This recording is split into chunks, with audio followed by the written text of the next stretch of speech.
Welcome to the History Maven. I know after my first Black Dahlia video, I said that I was going to be right back with another video in the series, and then, I disappeared for a month or so. But do you see that hole on your screen? I'm in there. I'm in the research hole again, and I had a really hard time crawling my way out. I can't just report. I act as if I'm going to solve the most famous American murder of all time. I don't know why I do this. I'm going to keep on doing it probably. You guys do this too? Try to solve old. Anyway, it's just me then. We're going to have to power through because I've already recorded this 50 times. It's not going to be perfect, but I got some great information. And this research I've been doing, honey, it kind of paid off. I do believe I have a new angle, a brand spanking new theory just for you guys. So stick around and hear me out because I came up with this theory all on my lonesome. Maybe subscribe, give me a like, throw me a comment. Baby needs a new pair of shoes, and that would really help a sister out. But first off, if you want to learn a little bit about Elizabeth's life and you're new to the case, I have a video called Who was the Black Dahlia? The link, of course, it's in the description.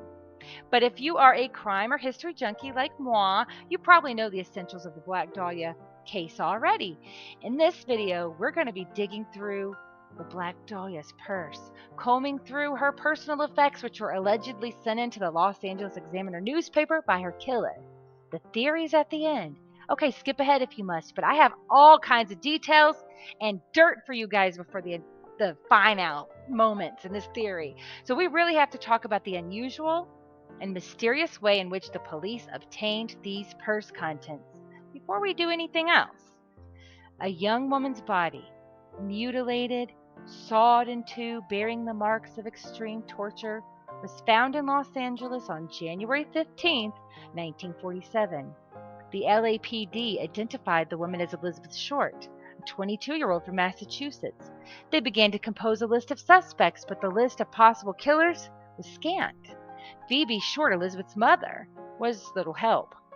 Apparently ashamed of her unemployment in California, Elizabeth often lied to her mother in letters home. She told her mother that she was getting screen tests for Hollywood studios and that she was working at a naval hospital in San Diego. Without a clue of where to begin their investigation, police reached out to the public.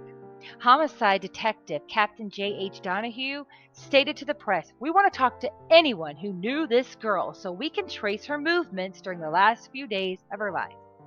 And everyone and their mama popped by the station with a tip. Okay, most of it was useless. Frequently, it was completely made up. And dozens of people claiming to know Elizabeth, they either came forward or were summoned, but every tip that the detectives were given just fizzled out. A squad of 40 police officers began to search all the houses in the neighborhood where Elizabeth's body was found. They were hoping that they would stumble upon a torture chamber, the place where she'd met her final moments, but no such chamber was found. The police just had a dead end. But then there came a call to the LA Examiner office. According to J.H. Richardson, the editor, he received a call from a man who said, "Expect some souvenirs of Beth Short in the mail." And on January 25th, 1947, 10 days after Elizabeth's body was discovered, a mysterious piece of mail arrived at the Los Angeles Examiner office, which they described as a patchwork envelope. And in this handmade envelope were the contents of Elizabeth Short's purse and an eerie note made of cut and pasted words from movie adverts. It read, "Here's Dahlia's belongings, letter to follow," and the scent of gasoline, or they thought maybe it was kerosene, emanated from the package. Police were pretty sure that the 23 items enclosed were breadcrumbs being dropped by an egomaniacal killer who just couldn't bear the thought of someone else maybe getting credit for their brilliant crime. Well, the gasoline that they used on these items was probably there to destroy any evidence that the documents might contain, maybe fingerprints or something like that. The documents in the envelope were believed to be papers from Elizabeth Short's purse. This was the first of many letters sent from someone who called themselves the Black Dahlia Avenger. And we're going to be looking at all the written evidence from this case in part 2.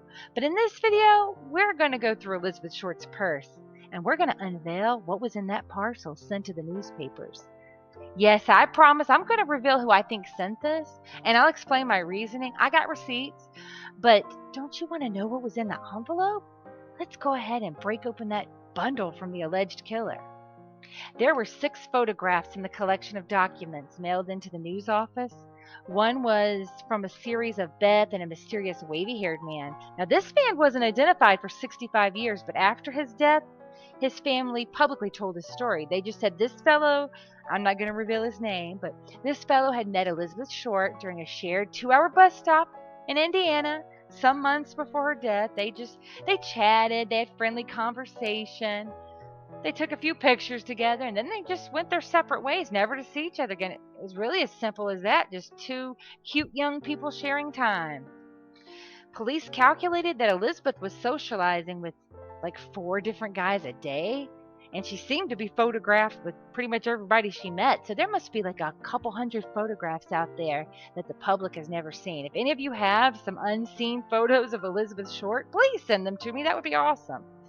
Now, Beth Short was extremely outgoing. She talked to almost anyone. She struck up a conversation with strangers sometimes.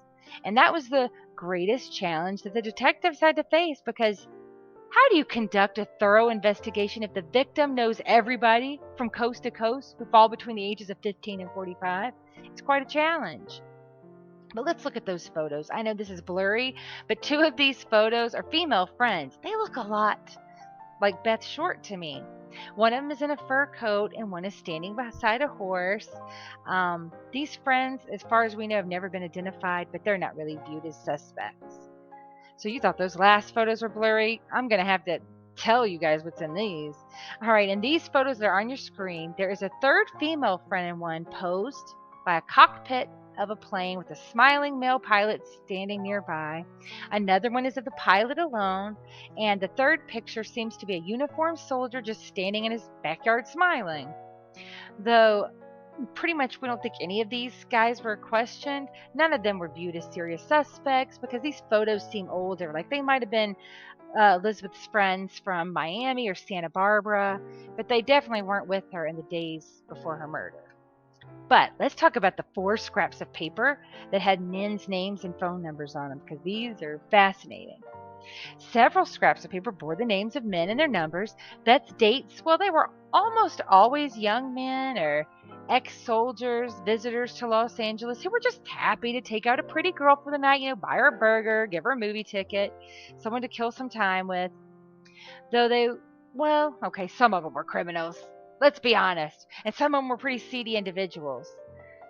I've stalked these people's family trees, old newspapers, grandkids' Facebook pages, and I'll tell you what I found out about these men, even though I can't show you their pictures since they're just private citizens. Let's talk about the number 1 slip of paper, Jimmy Harrigan. We know a little bit about him. He was an airplane mechanic, and he was interviewed by newspapers back in the day, and he was happy to reveal information about himself. He met Elizabeth on December 1st when he picked her up on Hollywood Boulevard, where she was always hanging out trying to be picked up, and they went to Taboo nightclub for drinks. He said he took her home an hour later, and they met up the following evening, and then they went to Ontario for a few drinks, and then dinner. They were very busy, having a good time. The Sycamore Inn, and they danced. Now, Beth wasn't a huge drinker, but she was always up for some dancing. She was always trying to find someone to take her out so she could jitterbug. On the drive back to LA, Beth told Jimmy Harrigan that she was going to go to Berkeley, but sadly that she couldn't cash her check, the one that she had on her, and she began to weep, and she asked him for money. He didn't give her any, but he did give her a business card, and he said he would try to hook her up later. But being asked for money so early in their courtship kind of left a bad taste in Jimmy Harrigan's mouth, and he dodged her calls both times when she tried to reach him at the army post. An interesting character is Jimmy Belfuco, and what is with everyone back in the old days being named Jimmy or Bob? I swear they all were. This girl had to get very confused with nothing but Jimmys and Bobs all in her address book. But this one's name is Jimmy Belfuco. The newspaper sometimes spelled it incorrectly as Jimmy Buffalo. But if the police did locate and interview this man, it never made they never made that accessible to the public, so I had to research my little heart out. But I found a little something. Most of the Balfucos come from New York State, and many are affiliated or descended from the people we might say are a certain Italian American club, including one gentleman named Jimmy who was around the age of Elizabeth Short. I didn't see anything to indicate that this Jimmy Belfuco was personally involved in illegal activities, but there's another Jimmy Belfuco too, who could fit the profile age-wise, and he was a Midwestern guy who seemed to be squeaky clean. He was a family man with a heart of gold, but I don't think any of these Jimmy Belfucos, mobster or otherwise, had anything to do with Beth's horrendous murder, so I'm not going to share their photos. I'm sure they had a lifetime of harassment every time someone wrote a Black Dahlia book, or a web sleuth like myself decided to look into the case. So all of the Jimmy Belfucos who could have befriended Beth are now deceased, and I can't place either in California during the late 1940s. We're going to let those Jimmys rest in peace. Dab on those haters, Jimmy Belfuco. Now let's talk about a really interesting character whose name was on a piece of paper in her bag. Carl Bausiger. His name and phone number was scribbled on the third scrap of paper. Carl was a salesman for Marwin Dairy. He'd met Beth at a real estate office. For some reason, she was just hanging out at these real estate offices right before her death constantly. And he drove her to Camarillo on December 7th for the day. And then he and his friend Walter Thackeray brought her to Hollywood. Carl rented her a room on Yucca Street. Okay, are you curious about the friend? Walter Thackeray? No, well, I'm going to tell you anyway. He was an electrician in the Navy, and he seemed to be a nice, normal guy all his life, generous, helpful, beloved by many. Not going to show his photo, but trust me, he was a sweetheart. Now, Carl, on the other hand, well, he wasn't as sweet as old Walter here. Carl was accused of abuse by two women, and a girl that he had gone to school with at Kansas City University, Leila Walsh, was murdered. Her throat cut, her head bashed, and a piece of her flesh sliced off and tossed in the neighbor's yard, right off her thigh.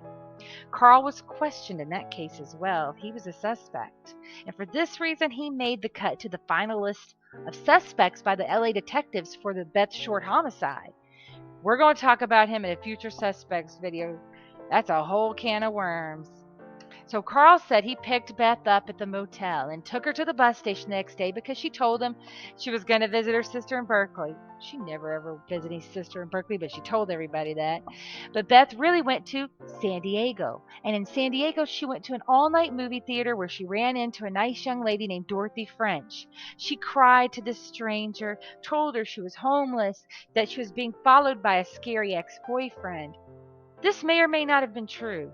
Beth had a few tried and true fibs she used to get sympathy and help from strangers, and she told that mean boyfriend story for over a year. But with the way she ended her life, it might have been possible there really was a scary ex-boyfriend. Let's talk about the last scrap of paper. It had the name of Wayne Gregg written in ink. Now, there was a popular orchestra singer named Wayne Gregg back then who played Los Angeles clubs back in the 1940s, but Elizabeth didn't seem to have very many people in her life that were actually in the entertainment industry. There was another Wayne Gregg, though, who was a soldier during World War II, and he was a cartoonist and songwriter, and said to be a very goofy and wholesome person, because, yes, I was looking at his Facebook page of his family members. We know how Beth loved a man in uniform, so I think that's the right Wayne Gregg. One of the LA newspapers said a man that Beth met in a bar had been a cartoonist with whom she'd struck up a conversation about art, but, no real data materialized for this. Now, we got to get through this identification that was in her bag, because that is important. 4 forms of ID were found in that envelope that was sent into the newspapers. Government-issued documents. They're not titillating stuff. We're going to skim, get the important facts from it, and move on. Her ID card and Boston registry and social security number were in the envelope, in addition to an ID that said, in a case of emergency, please contact PM Short, that's her mom, and registry card from Boston showing that she was a resident. Her birth certificate was all folded neatly inside that bundle. This could indicate that she was bringing all this ID because she was looking for work or an apartment. I mean, she was both homeless and unemployed at the time of her death. So perhaps That's what the girl was doing. She was relying on friends and male admirers and the kindness of strangers. But Beth was determined to stay in Hollywood, so it's possible she was in the process of inquiring about jobs. She'd held jobs as a clerk at Camp Cook and as a waitress in Massachusetts. She was really in need of money. I mean, homeless, no clothes, no food. Perhaps that's why her purse had so many legal papers. Now let's look at this. On your screen, you will see some of the classifieds that appeared in the LA Evening Citizen News on January 9th. That was the last day that it was verified Elizabeth was seen. There were ads for domestic help that offered room and board. There were jobs looking for attractive girls to do hostessing or run theater box offices, and of course, modeling courses. We've all heard stories of people who were robbed or murdered or after answering an ad. I mean, it's possible that Elizabeth's killer lured women in with the promise of employment via the classifieds. Now let's get into the saga of the missing luggage. A railway express agency receipt, and this is important, was found amongst the papers, and it was dated for June 1st, 1946, so far before she disappeared. Beth had just returned to California after that little forced stint back home in Boston for getting pinched for underage drinking, and they sent her home to mama. Well, 1946 wasn't that far away from the last days of Prohibition, so people were actually very strict and really looked down on underage drinking, particularly with young ladies. They thought they should just stick to the soda shops and have themselves a little milkshake. Now, let me tell you what REA was. It was the FedEx of the 1940s. Beth's luggage was lost in Chicago at a bus layover, and the bus line was just mailing it back to her. And there was also a telegram in her possession. In her possessions, there was a Western Union telegram in the envelope that confirmed that her luggage was lost and located. Though Beth was last seen with only 2 suitcases, her third was still out of state. Now let's look at a parcel ticket. Okay, are we done speaking about the luggage yet? No. This part is actually kind of important, guys. Stick with me. It's getting exciting here in a second. Beth seemed to be having a fit with her luggage issues, but that was not Sister's only problem. Oh no. You see, the French family had been kind enough to let Beth stay with them for a whole month. The nice girls she met at the movie theater, but that welcome was wearing thin. A parcel claim ticket from the Greyhound was in the envelope from the alleged killer. This means Beth never came back after January 9th to get her checked bags. In fact, according to her last known date, Red Manley, which his real name is Robert, and he was sometimes called Bob, of course, Beth had him drive her from San Diego back to LA, where she checked her luggage in a Union Station locker at the bus station. She obviously didn't, want to go out clubbing and dancing all night with an armload of crap. Elizabeth's property was photographed, and it appeared in the evening news. Her clothes, it was her slippers, love letters, and similar effects were found in that luggage, and they were photographed. But sorry, we're not really going to pick through her suitcase today. We've got a lot to cover from this initial envelope still, from the Black Dahlia Avenger. And here's a really juicy, interesting piece. Among those possessions, this object is an intriguing card that says the Hollywood Wolves Association. On it, it's written special membership. This is to certify Chet Montgomery having complied with all the rules and regulations of the Hollywood Wolves Association, and he is now a full-fledged Hollywood wolf, and he's entitled to howl to his heart's content at any gorgeous babe that passes by, and it is signed Harry Revel, President. Let's talk about what a wolf is first. A wolf. Well, it's a man that is aggressive in his pursuit of women. This was a very popular concept in the 1930s and 40s. The men were kind of proud to be seen as a wolf. It was like a tongue-in-cheek term for men who exhibit behaviors that range from flirtatious to, downright predatory. It's no secret that Hollywood, with its casting couches and endless influx of young, desperate actresses, had, and perhaps still has, its own infamous brand of wolf. So who was this Chet Montgomery on the card?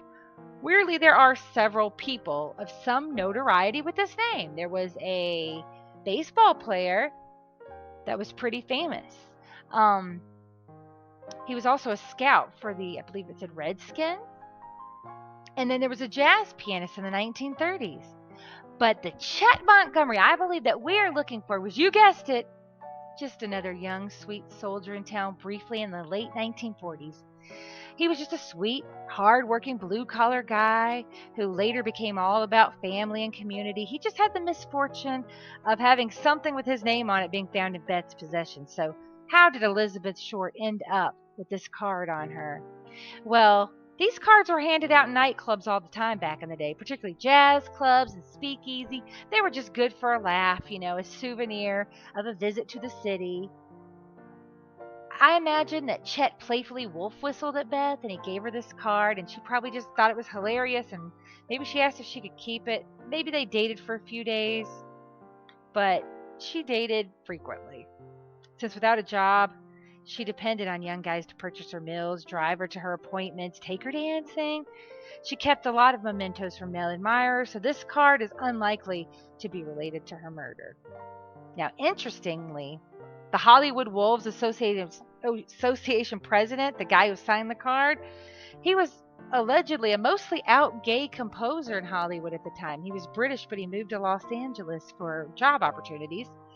It's kind of weird that he would be the president of a club for the sexual harassment of women. I'm just imagining that was his publicist's idea. But let's look at some business cards. I know it sounds boring, but I'm going to try to make it interesting, and I'm going to deliver you some straight facts that are going to blow your mind. So let's look here. One of the cards that was found in this bundle sent to the Los Angeles Examiner office was from Brant Orr of Dress and Realty. Now, there are no images available for this card, but I found Brant's name in the 1946 White Pages. He lived barely a mile from where Beth's shoes and purse were found, and he only lived 2 houses over from Beth's estranged father, Cleo. But hey, let's take a real quick little business card break, because I do want to tell you something really cool because you've been so patient with me. I made up something just for you because you're my ride or die, and I'm trying to get decent at this content creation shenanigans, and you've been patient while I'm working on it. I want you to look down that description. You see that last page with the map here? I have a whole lot of little things tagged on the map for you of the Black Dahlia murders and related sites. A whole lot that's going to help you in your research. Go. Enjoy it. That map is there just for you, but not just yet, because I got a couple more items to talk about, and then that theory, and honey, it is a juicy booger. Now let's go back to those business cards for a sec. There was one with the name of E.A. Jack Kleinen, House of Hollywood Realtor. Like, little information is known on this realtor in conjunction to the Black Dahlia case, sorry, but most of the Black Dahlia Avenger items were not for public consumption. So what I'm working with here is a hand-copied list of items that was made by the reporter who scratched these down in secret. Weirdly, one of the false confessions to the Black Dahlia murder was a guy named Max Chandler. He doesn't look like he's having a good day. He looks like he has some issues. He did. Max Chandler, also known as Matt Chandler, Max Handler, sometimes called Mac. They had a lot of names back then in Hollywood. He had been a former employee of the House of Hollywood. He knew no details of the case, and he couldn't pass a lie detector test, but he admitted he was just unhappy with his life later on, and his acting career failed. He just wanted to be sent away forever, so he confessed to this crime that he didn't commit. He'd never even met Elizabeth Short.